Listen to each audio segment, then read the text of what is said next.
নামাজ পড়তারি না, বছরে 2টা নামাজ, আমরা নামাজ পড়তারি না, কষ্ট। এই যে অত দূর থেকে 1 কিলোমিটার হাতুড়ে যাওয়ার লাগে 5টা গ্রামের মানুষ। আব্দুল মালিক সাহেব এই রাস্তাটা, এই ব্রিজটা করে দিতেছে। এই যে সামনে ঈদুল আজহার নামাজের লাগি, উনির লাগি যেমন কি কমু উনির কি কয়ে যে ইয়া করুম, ধন্যবাদ দমু, এই ভাষাগুলি আমরা জানা নাই।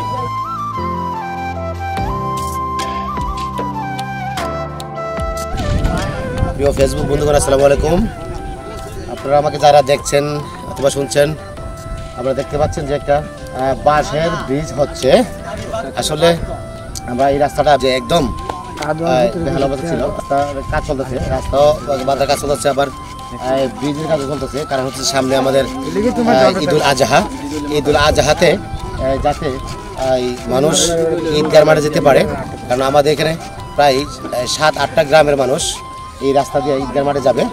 আসলে এটা একটা লাহো নদী, এই নদী সবসময় পানি থাকে, আর মানুষ পারাপারের অনেক অসুবিধা হয়, বিঘ্নতা সৃষ্টি করে।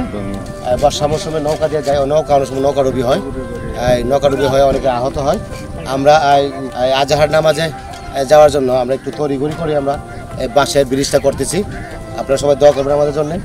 আসলে এই ব্রিজটা এলাকার লোকজন সবাই আমাকে সহযোগিতা করতেছেন সার্বিকভাবে। এই 2 গ্রামের মানুষ, কাটানিসার এবং দল্লার মানুষ সার্বিকভাবে এই রাস্তার কাজ এবং ব্রিজের কাজ করার জন্য সার্বিকভাবে সকল দিকে আমাকে সহযোগিতা করতেছেন। ইনশাআল্লাহ দোয়া করবেন আমি যাতে এই ধরনের কাজের সাথে যতদিন বেঁচে থাকি সংশ্লিষ্ট থাকতে পারি, আর মানুষের কল্যাণ যাতে মানবিক হয়ে কাজ করতে পারি। আল্লাহ হাফেজ, ভালো থাকুন সবাই। ভালো কিছু আশা।